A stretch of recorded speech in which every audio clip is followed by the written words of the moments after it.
மண்ணோட போர்ல யூஸ் பண்ணக்கூடிய கெமிக்கல்ஸ் வந்து டிஸ்கண்டினியூ இருக்கு. அதை என்ன பண்றது உலக போறதுக்கு என்ன பண்றதுன்னு ஆராய்ச்சி பண்றப்போ இது வந்து விவசாயத்துக்கு பயன்படுத்தலாம் அப்படின்ற ஒரு கண்ணோட்டத்துல தான் இது வந்து விவசாயத்துக்குள்ள வருது. அப்படிதான் வந்து நம்மளோட ரசாயன உரங்களும் பூச்சிக்கொல்லிகளும் வந்திருக்கு. அதே மாதிரிதான் வந்து இந்த கலைக்கொல்லிகள் வந்து வியட்நாம் போர் மாதிரிலாம் பல போர்கள் வந்து என்னன்னா வந்து அந்த வீரர்கள் வந்து நிறைய மரச்செடிகள் அதெல்லாம் இருக்கப்போ வீரர்கள் காடுகளா மரச்செடிகளா இருக்கப்போ வீரர்கள் அதை ஒளிஞ்சிருந்து சண்டை போடுவாங்க. அப்போ அதை வந்து தெரியுது மேல இருந்து ஒரு லைட் மூலியமா பார்க்கறது கஷ்டமா இருக்குன்னு சொல்லிட்டு ஸ்ப்ரே பண்ணியிருக்காங்க. லைட் மூலியமா இந்த வீடிசைட் கலைக்கொல்லிகளை வந்து ஸ்ப்ரே பண்ணி அதை வந்து தெளிச்சு அந்த காட்டை அழிச்சு அந்த இதை அழிச்சு ஆவணங்களை அழிச்சு அப்போ வந்து வீரர்கள் எங்கெங்கெல்லாம் இருக்காங்கன்னு தெரிஞ்சிருங்க. அப்படி வந்து அந்த போருக்காக கொண்டு வரப்பட்ட ஒரு தொழில்நுட்பம் தான் இந்த தொழில்நுட்பம்.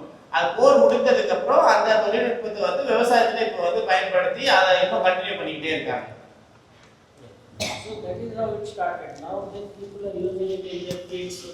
ஓகே, ஸோ அப்போ வந்து கலைக்கொல்லிகள் வந்து நம்ம வந்து ரொம்ப எளிமையாக அது பாட்டு தெளித்தோம், கலைகள் செத்து போச்சு, வேலை இல்லைப்பா வேலை மிச்சம் அப்படின்ற மாதிரி நினச்சிக்கிறோம்.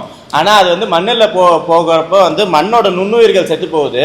அதனால மண் வந்து ரொம்ப கேடு ஆகுது. ஸோ அப்போ அதில் என்ன பார்க்குறோன்னா வந்து அப்போ இன்னும் அதிகமாக உரங்கள் போட வேண்டியது இருக்குது, ரசாயன உரங்கள் போட வேண்டியது இருக்குது. ஏன்னா மண் வந்து மலராயிடுச்சு இல்லாட்டி கேடாயிடுச்சு. அப்போ இது மூலிமா இன்னும் ரசாயனங்கள் பயன்பாடு ரொம்ப அதிகமாயிட்டே இருக்கு, மண்ணோட வளமும் ரொம்ப மோசமாயிட்டே இருக்கு. இது ஒரு பக்கம் நம்ம பார்க்குறோம். இன்னொரு பக்கம் நம்ம பார்த்தோம்னா இது வந்து இன்டைரக்டா வந்து நம்ம உணவுக்குள்ளதான் வரப்போகுது. இந்த கலைக்கொல்லிகள் நம்ம போட்டாலும் தெளிச்சாலும் அது நம்மளோட உணவு சங்கிலிக்குள்ளதான் வருது. அப்ப நம்ம உணவா அதை எடுத்துக்கிறப்போ நம்மளுக்கு பெரிய கேடு விளைவிக்குது. முக்கியமா கட்டுன்றது தமிழ் எப்படி சொல்றது, உணவு பாதை, வயிறு, அந்த இடத்துல நிறைய வந்து நுண்ணுயிர்கள் இருக்கும். அதுதான் செரிமானத்துக்காக இருக்கட்டும் பல விஷயத்துக்கு வந்து அந்த நுண்ணுயிர்கள் ரொம்ப முக்கியமா இருக்கு. அந்த நுண்ணுயிர்களையும் இது அழிக்குது. ஏன்னா அதோட தன்மையே அதான் இருக்கு. இப்போ கிளைபோசேட்னு ஒரு உதாரணத்துக்கு எடுத்துக்கிட்டோம்னா அந்த ஒரு கலைக்கொல்லி ரவுண்ட் அப் நிறைய இடத்துல இருக்கும். கிளைபோசேட் ரவுண்ட் அப் அது 10 விதமான கேன்சர் வந்து காரணமா இருக்கு. இன்னும் ஒரு 20-30 விதமான நோய்களுக்கு வந்து அது ஒரு பெரிய முக்கிய காரணியா இருக்கு. கார்சினோஜெனிக்னு சொல்லுவோம் அது ஆங்கிலத்துல. அப்ப வந்து அதுக்கான காரணியா இருக்கு. இன்னொரு முக்கியமான செய்தி என்னன்னா வந்து நம்மளோட எலும்புகள்ல இது வந்து அக்யூமுலேட் ஆகும். அப்படின்னா அது வந்து தேங்கி நிற்கும், எலும்புகள்ல ரொம்ப தேங்கி நிக்குது அப்படின்றத வைக்கிறாரு. இந்தியாவில் மட்டுமே வந்து 1 லட்சத்திலேருந்து 1.2 லட்சம் டன் இந்த மாதிரியான கலைக்கொல்லிகள் பயன்படுத்தப்படுது அப்படின்றத நம்ம பார்க்குறோம். இது மட்டும் இல்லாமல் இப்போ வெளிநாடுகள்லேருந்து நம்ம முக்கியமாக பருப்பு வகைகள்லாம் வெளிநாட்டிலேருந்து நிறைய வந்து இறக்குமதி பண்ணுறோம். அப்போ அந்த ஊர்கள்லையுமே கலைக்கொல்லிகள் நிறைய பயன்படுத்தி தான் இந்த பருப்பு வகைகள்லாம் வந்து நம்மளுக்கு வருது. அப்போ இந்த விதத்தில் இது வந்து ஒரு பெரிய ஒரு பாதகமான ஒரு விஷயமா இருக்கு நம்ம உணவுக்கும் சரி மண்ணுக்கும் சரி. வந்து இந்த ஹெர்பிசைட் டாலரண்ட், அப்போ கலைக்கொல்லியை வந்து தாங்கி வளரும் திறன் கொண்ட பயிர்கள் வந்து பல பயிர்கள் வருது இந்தியாவுக்குள்ள.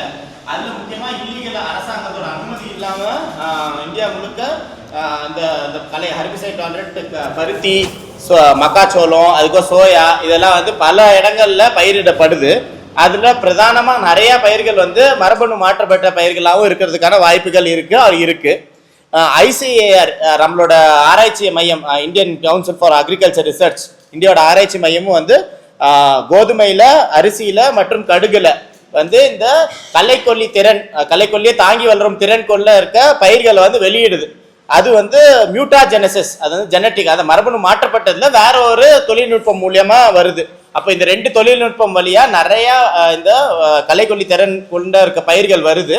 அது ஒரு பெரிய ஆபத்தா இருக்கு. ஏன்னா அது வரப்போ இன்னும் அதிகமா கலைக்கொல்லிகள் பயன்படுத்த வரும். அது எப்படின்னா அதை ஸ்ப்ரே பண்ணோம்னா அந்த பயிர் சாகாது, மற்ற கலைகள் மற்ற செடிகள் எல்லாமே செத்துரும். அதுதான் அதோட தன்மை.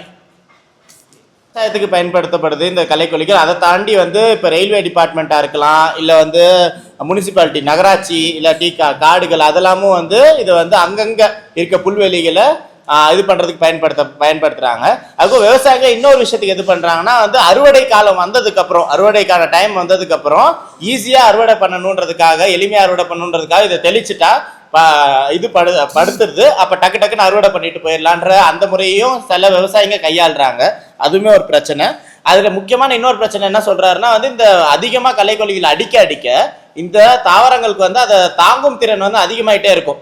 அப்போ இன்னும் அதிகமான களைக்கொல்லிகள் அடிக்கிற மாதிரி இருக்கும், இல்லாட்டி ரொம்ப ஸ்ட்ராங் ஆயிரும். நம்ம பூச்சிகள்ல இதை நிறைய பார்த்திருக்கோம். பூச்சிக்கொல்லிகள் அடிக்க அடிக்க அந்த பூச்சிகள் வந்து அதை வந்து தாங்கும் திறன் அதுக்கு அதிகமாயிடுது எவல்யூஷன் ப்ராசஸ்ல அப்படின்றத வந்து முன்வைக்கிறாரு.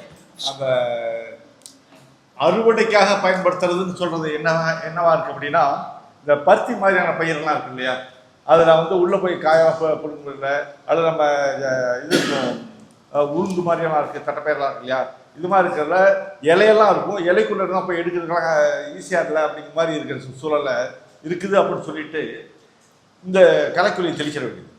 களைக்கொல்லி தெளிச்சா இலையெல்லாம் கீழே உளுந்துடும். அதே பிறகு அந்த அறுவடை எடுக்கிறது எளிது. இதுக்காக அந்த டெசிகென்ட்னு பேர், இலையை வந்து கீழே விளை வைக்கிறது பேர், அதுக்காக களைக்கொல்லி யூஸ் பண்ணுறாங்க. அதுதான் சொன்னது. ஆமா, இந்த களைகள் அதிகமா இருக்க காரணம் என்னன்னு பார்த்தோம்னா ஒரு பயிர் சாகுபடி நம்ம பண்ணிக்கிட்டே இருக்கிறது தான் ஒரு முக்கியமான காரணமா இருக்கு. அப்ப அதுக்கான தீர்வுகளை வந்து களைக்கொல்லி அடிக்காம மற்ற நிறைய தீர்வுகள், காலையிலுமே நிறைய தீர்வுகள் சொன்னாங்க. ஊடு பயிர் வைக்கிறது, கவர் கிராப், படர்ந்த பயிர்கள் வைக்கிறது.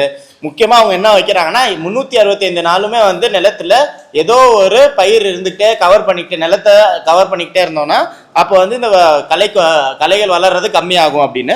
அவர் முக்கியமா இந்த பிளாஸ்டிக் மல்ச்சிங் நம்ம நிறைய பேர் ஃபாலோ பண்றோம், அதை வந்து தவிர்த்துடலாம் அப்படின்ற விஷயத்த வந்து அவங்க முன்வைக்கிறாங்க.